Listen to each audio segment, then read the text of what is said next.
Good evening, and welcome to another episode of ShireTV. I'm Darryl W. Perry. And I'm James Cleveland. Tonight we welcome Chris Cantwell, comedian, activist, and talk show host of Brink of Bedlam.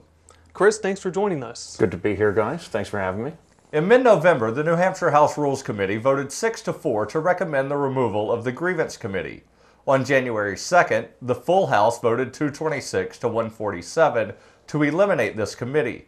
Supporters of the committee say it was a constitutionally created mechanism to help people redress grievances, and that every petitioner coming before the committee had to propose a legislative action or the petition was not entertained. Representative Gary Richardson, who motioned for the rule change, said the New Hampshire House is one of the most representative bodies, and any outstanding or pressing issue could be raised via legislation on a case-by-case basis. The main problem with that claim is that legislation can only be proposed during a brief period between legislative sessions. Secondly, the claim assumes that someone's representative will actually introduce the requested legislation. Now, I know that you were a supporter of this committee, Darryl, and yes, both you and I, we went to the committee It was meeting. the Rules Committee meeting where they then decided to recommend to the full House to eliminate this committee. Yeah, and according to one of the reps who invited us there, apparently no one goes to these meetings, and the room was basically packed. I mean, they actually had to move it to another room. So obviously this is an important issue to people. Like, they want a forum where they can go air their grievances to the government and allow, their concerns to at least be heard. And right, and as the one of the supporters said, it is a constitutionally protected right. Article 31 of the New Hampshire Constitution says that the New Hampshire legislature is to convene to hear the petitions for redress, and Article 32 says that people have a right to petition for a redress of grievance, as well as the right to petition for redress being constitutionally protected at the federal level as well in the First Amendment. So this is a right that people have, and I guess technically the legislature will still hear the grievances. It just won't be heard through this committee. But there was an article in the Concord Monitor yesterday about a petition for redress that was filed in 1779 that is just now getting a hearing. So hopefully 20 slaves who petitioned for freedom will posthumously be granted freedom. Chris, do you have anything to add to this? I don't know why anybody thinks that the legislature is going to help anybody. I don't think all they can do is create more laws, and it doesn't seem to me that more laws are going to help a lot of situations. Yeah, I guess the idea of the grievance panel was, like, if someone felt passionate enough about an issue, they could, I guess, bring it before the body itself. Right. Like, now you have to rely on your state rep, who, he doesn't have to answer your phone calls, he doesn't have to, listen to you. So really it's a bad system. It's bad all around, but it's even worse now. And speaking of state reps that might not listen to you, last month in a post on BlueHampshire.com, Keene State Representative Cynthia Chase made some disturbingly bold statements concerning a small minority of the New Hampshire population, which she happens to disagree with. Economist and historian Tom Woods put together this short video in response.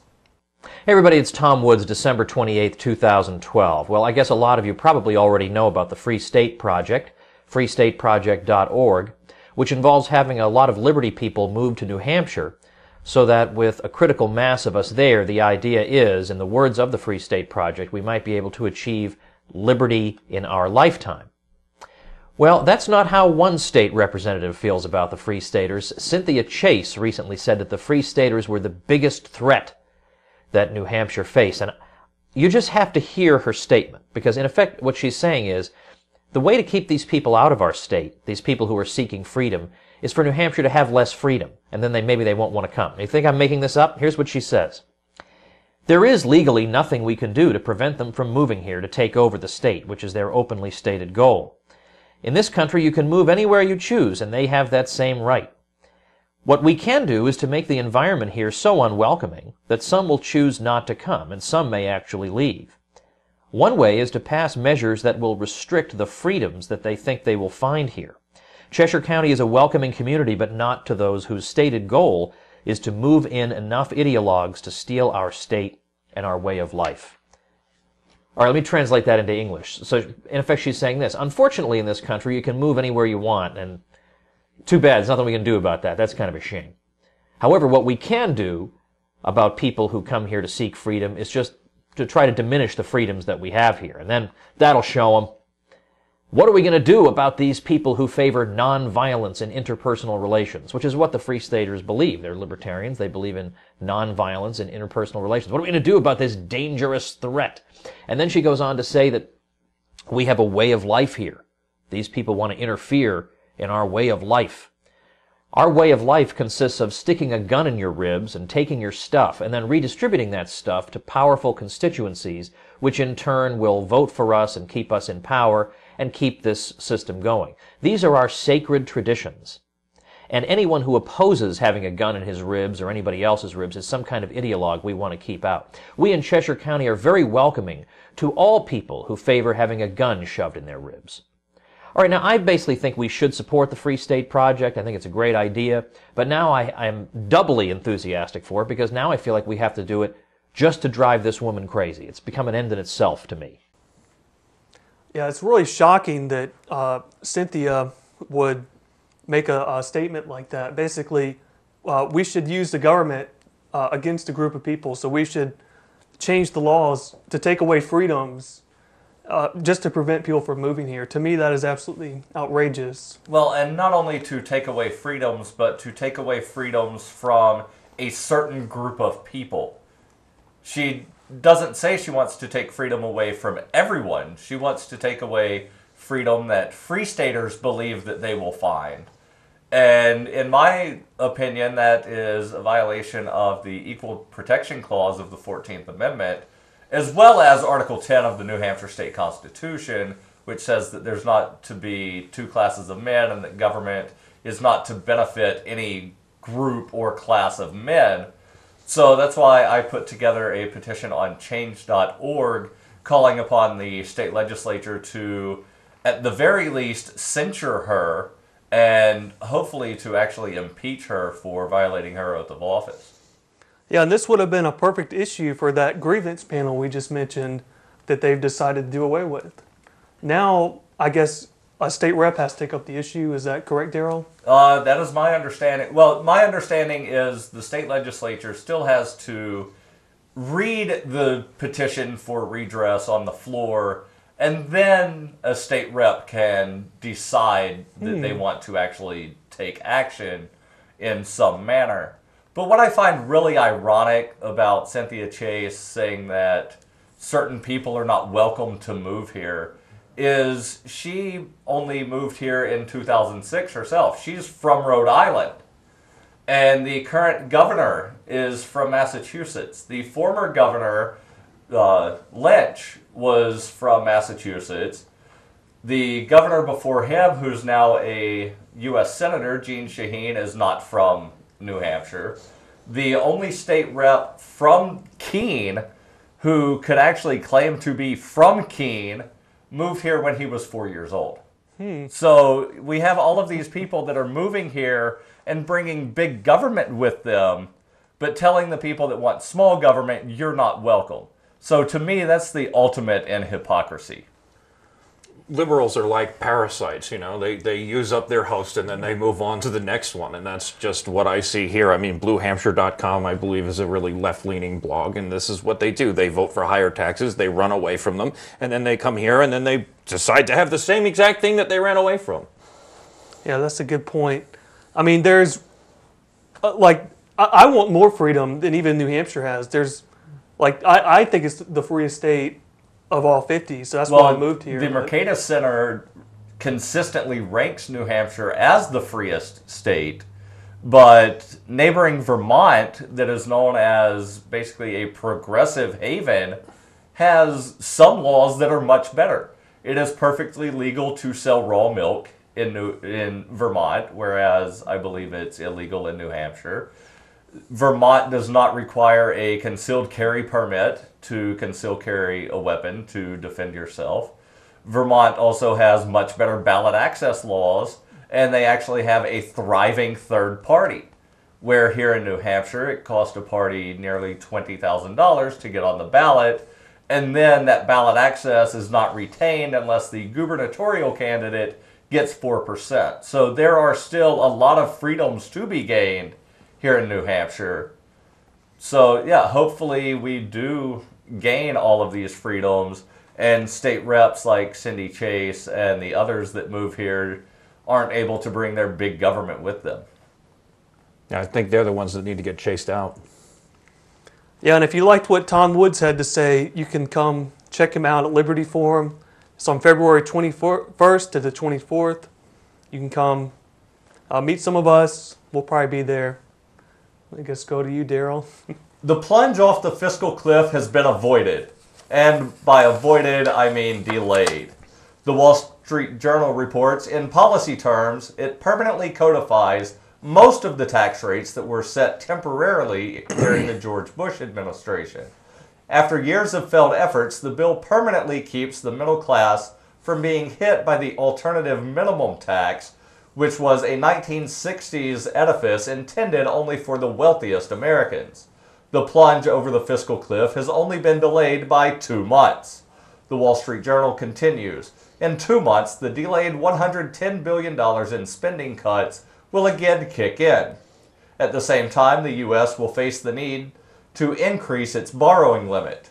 The bill must have cut some spending though, right? Well, actually, spending will only be cut for every $10. $1 will be cut for every $10 in increased revenue. This was originally reported as a 1-to-41 ratio. There are reports that the deal will cut the deficit, which is the yearly overage, by $600 billion over 10 years, which leads people to believe spending is actually being cut. The truth is that under this deal, spending will increase by $330 billion over the next 10 years. However, there is good news. The price of milk should stay relatively stable for the foreseeable future, and Congress actually rejected their automatic pay raise. Based on these actions, is it any wonder that Congress has such a low approval rating? Yeah, this whole fiscal cliff thing is basically a Band-Aid on, someone whose arm's been cut off. Like, to me, it was a complete charade. It's not a real solution. We absolutely have a spending problem. To put in household terms, it'd be like you make $20,000 a year, but you spend $40,000. That is completely unsustainable. And then to then say, I'm only going to spend $39,999.14. Look at this. I cut my spending. Well, it's the same thing. They always do this. They never cut spending. They cut increases in proposed spending, and the spending actually goes up year after year after year. And it seems that all of these media outlets always seem shocked every time that it happens. But it's so predictable. Of course, taxes went up and they increased spending. This is exactly what Congress does every single time. Yeah, and it reminds me of what happened under the Reagan administration, what happened under the first Bush administration. Surprisingly, it didn't happen under Clinton. They actually did reduce spending, and by reduce spending, I mean they did some tricky math to make it look like they didn't spend as much as they brought in, but they didn't actually have the reported deficits that they've had in pretty much every presidency ever. Yeah, even during the Clinton surplus years, the debt increased. So really it was accounting games where there was no surplus. There has not been a surplus in 100 years. So they're never going to change their ways. They're going to keep spending and running deficits as long as they can get away with it. That's their MO. That's how they operate. So well, they've got a $16.4 trillion debt that is basically money that the government either owes to itself or has sold to countries like China, and they continue to borrow money from China, and one of these days China is going to say, pay up, and the U.S. will not have the money to pay. But there's some economists saying, oh, we could just mint this $1 trillion platinum coin and magically everything is okay. No, things are not magically okay. It's akin to giving someone with a crack addiction who is about to die from a crack overdose more crack because somehow that will help them. It's ridiculous. I mean, to say that someone has a surplus of inflationary currency and interest-bearing debt that is so much higher in amount than the surplus it's really tricky accounting. I don't understand that. This past weekend, local activists gathered together in force and spent the afternoon saving unlucky members of the community from having their money stolen from them by the city of Keene. This simple act of paying it forward is better known around town as Robin Hooding. Robin Hood is a heroic outlaw in English folklore. He was a highly skilled archer and swordsman, and often used cleverness and wit to outsmart Prince John and the Sheriff of Nottingham. He has become known for robbing from the rich and giving to the poor. However, Robin Hood was actually stealing from an oppressive government that had taxed its citizens into poverty. He was simply returning the wealth back to its rightful owners. A modern form of Robin Hooding has once again begun in Keene.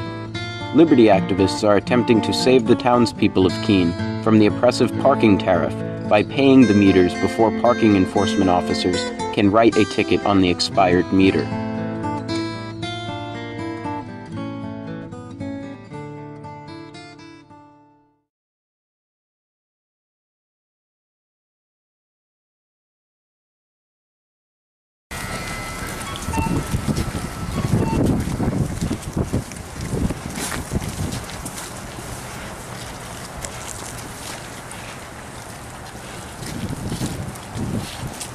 Uh-oh.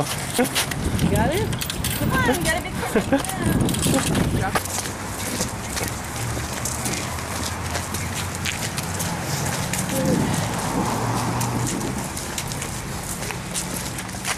Uh-oh. You got a card? Yep. All right. This one's saved. Saved.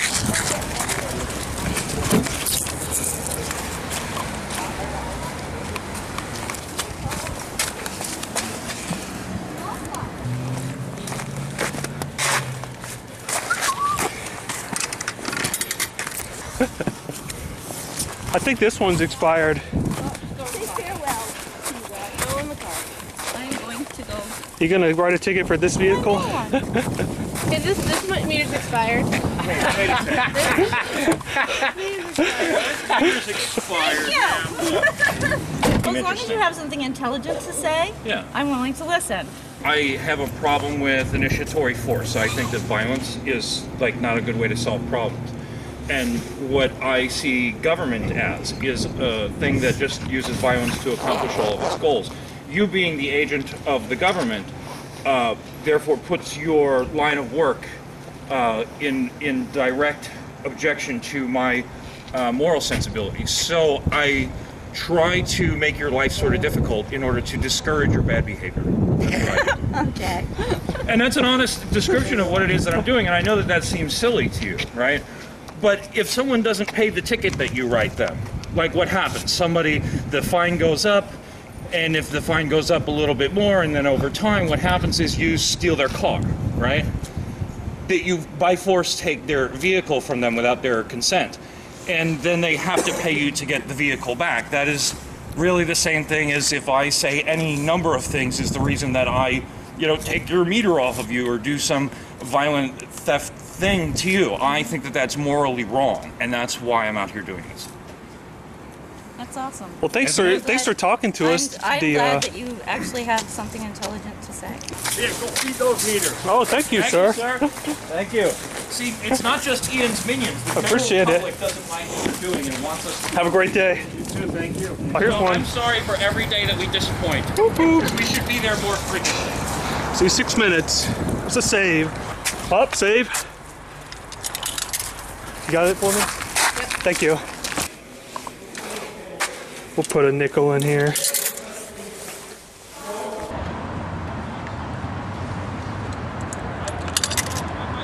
I want to impress upon you that you're doing a bad thing.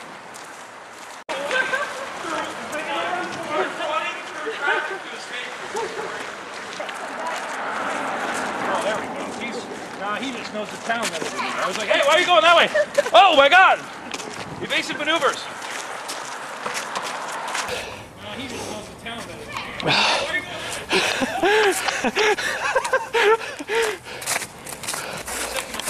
We're going to come back. We're going to give you a DVD. Our friend. Hey, this one's expired, but we're gonna help you. Hey, good job. That's awesome. Yeah, we'll give you a card. You can. Robin Hood Men in Tights. Fred's going to follow you, and we have the radio. So we're going to follow you wherever you go. You're not going to get away with it today. She didn't pay the meter. Wait, no. Is she gonna use her blinker? No, she didn't stop. She didn't use her blinker. Roll through. Let's see if she comes to a complete stop. Oh, she did. No. No. California roll. And we're not talking about sushi either. Look at her on line. This one right here.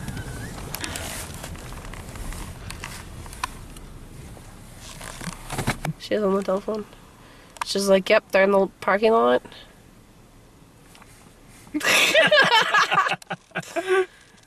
She's like, they're right behind me now. Interesting. And Chris, you put a couple up on YouTube that I'm sure people can find if they just Google Keen Robin Hooding. And we were actually out for several hours doing this. And I find it kind of amusing that we were able to get the meter lady to stop enforcing the meters about an hour early on Saturday. Yeah, she did not want to continue her bad behavior, as I put it, once we got the cameras on her, because I think that she was made to feel somewhat uncomfortable about that behavior. Yeah, one thing too, as Daryl pointed out, we basically had her on the run. Everywhere she was going, we were following her. I saw her write 2 tickets in a span of an hour and a half, but really we saved even more people because, as Daryl pointed out, she quit an hour early. So, she may have written, a few more tickets during that time, but we were so effective that she basically just gave up. Yeah, and as you said, she was on the run, and you could even see it in that video. At least once in that video, she was seen jaywalking. And I recall counting at least 3 times in which she ran across the street into oncoming traffic, essentially to avoid us. And Chris, you made some funny comments about her not needing to kill herself if she hated her job that much. Yeah, I said, I understand that you're not happy with this job, but that's no reason to go running through traffic. I mean, if you don't like the job, just quit the job. Why are you trying to get yourself killed? But she was really doing it in an unsafe fashion, and we've got several camera angles of it out there that, she was so made to be so uncomfortable that she was running away trying to hide from the cameras. And I think that when you put cameras on agents of the state, they frequently find themselves uncomfortable because they don't want to be exposed for doing what they're doing. They're hurting people, and the people don't like it, as we saw with the gentleman who gave us the nickels. Yeah. And something else, and I actually found this rather, I guess, disturbing, is that she didn't look at us as people. She, at one time, called us minions of Ian Freeman, who is a local talk show host. And then she referred to 2 of the people as Thing 1 and Thing 2 from Cat in the Hat. And called who she was referring to as Thing 2. She said, the frizzy-haired kid that never has anything intelligent to say. Right, she's basically reducing people to fictional cartoon characters, which, I guess in her mind makes them subhuman and more easy for her to initiate force against with her tickets, which are a threat of violence. Right, and it's the same way with the way those who support war will basically dehumanize the supposed enemy. If you've ever seen any of the war propaganda from World War II, there's the pictures of basically a gorilla depicting either someone from Japan or someone from Germany, and people were told, you have to support the war, and this is the enemy. And it was literally a fictional cartoon character that they were told they were fighting. So it is that sort of dehumanization to where I'm not doing anything wrong because they're not people. It's just cars that are getting things put on them. And there is no invisible gun being forced at their head. If they don't pay this, well, they need to comply. Right, and the other thing about it is that they put a separation between people and property, but really, like, to take property is to take life, because a person takes from their life to create useful goods and services, and that's how they acquire the property, the money, the car, whatever it is.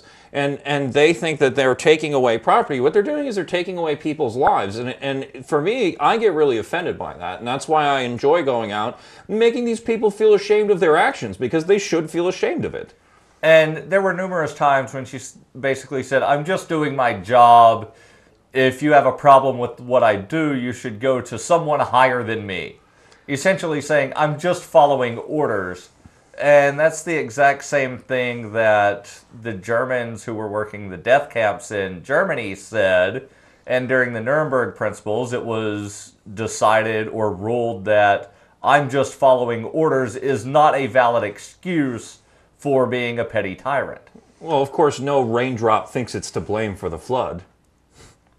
Yeah, another interesting aspect I was thinking, local businesses don't like the parking enforcers, because suppose you go eat at a restaurant and let's say you put 40 minutes in the meter and it took an hour and then you get a ticket, you're going to be like, well, gee, I don't want to go back to that restaurant. I'm going to go to the one that has free parking that, won't charge me extra to park. So it's really bad for the local businesses on Main Street and around Main Street. It basically hurts their customer base. True. And in a voluntary society, these things would actually be worked out to where private business would either have their own lots where any customer could park for free, or there would be privately owned lots to serve an area. And then instead of having the threat of violence of you didn't put enough money in the meter, you would pay your parking fee when you left the lot. Oh, you were in the lot for 5 hours. You now give us 5 hours worth of parking fees. Yeah, I mean, there has to be better ways that the issue of parking can be solved, without using force. Well, Chris, thanks for joining us this evening. I had a blast being with you guys. Thanks a lot for having me on. And thank you for tuning in. I'm James Cleveland. And I'm Darryl W. Perry. Join us again next week for another episode of ShireTV for more news and analysis. May you each find happiness, peace, and prosperity.